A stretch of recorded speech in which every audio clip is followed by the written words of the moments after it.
Kalian tahu betapa sulitnya saat saya awal jadi wali kota Surabaya.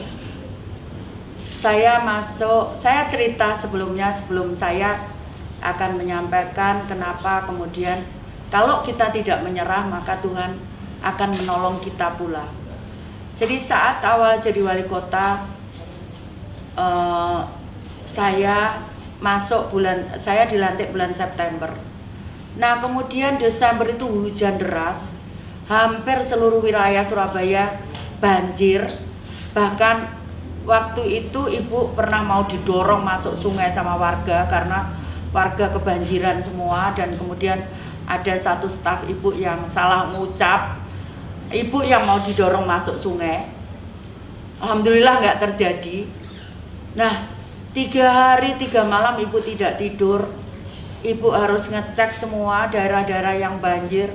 Kemudian karena saat itu baru 2 bulan, ibu nggak bisa apa-apa. Yang ibu lakukan hanya mengoptimalkan alat-alat yang sudah ada dan mencoba bagaimana menyelesaikannya.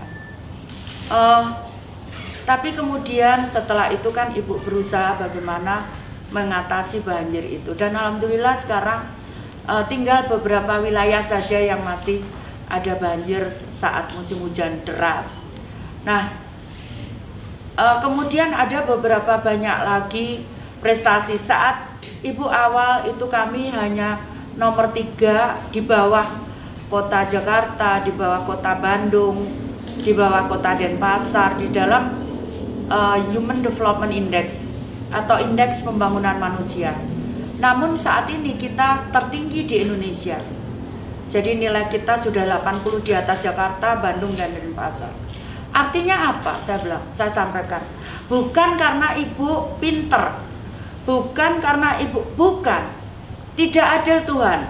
Kalau yang diberikan keberhasilan hanya yang pinter, yang pandai, kemudian yang kaya, itu tidak adil.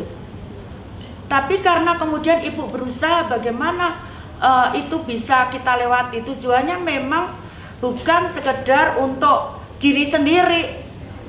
Karena kalau untuk diri sendiri ya udah ibu cari penghargaan aja.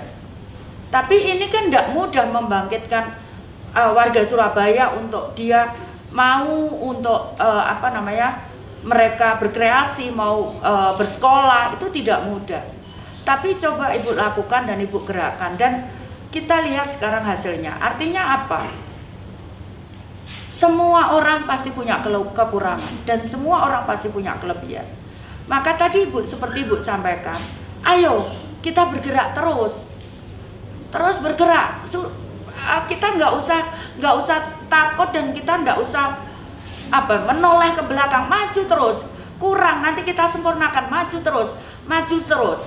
Nah dari situlah kemudian saat ini kita semua bisa merasakan tujuannya memang bukan untuk penghargaan, tapi tujuannya adalah untuk kesejahteraan warga. Dan kita bersyukur indeks tadi termasuk indeks pembangunan dan sebagainya kita tinggi. Dan kemudian kita bisa meraih penghargaan bukan hanya di Indonesia tapi juga di internasional.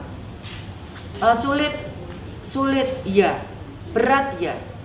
Tapi cobalah siapa seorang Risma sebelumnya. Orang tidak pernah kenal dengan Surabaya. Tapi cobalah saat tahun kemarin saya bisa berbicara di antara pemimpin-pemimpin dunia di PBB sana di New York. Saya bisa berbicara di depan mereka.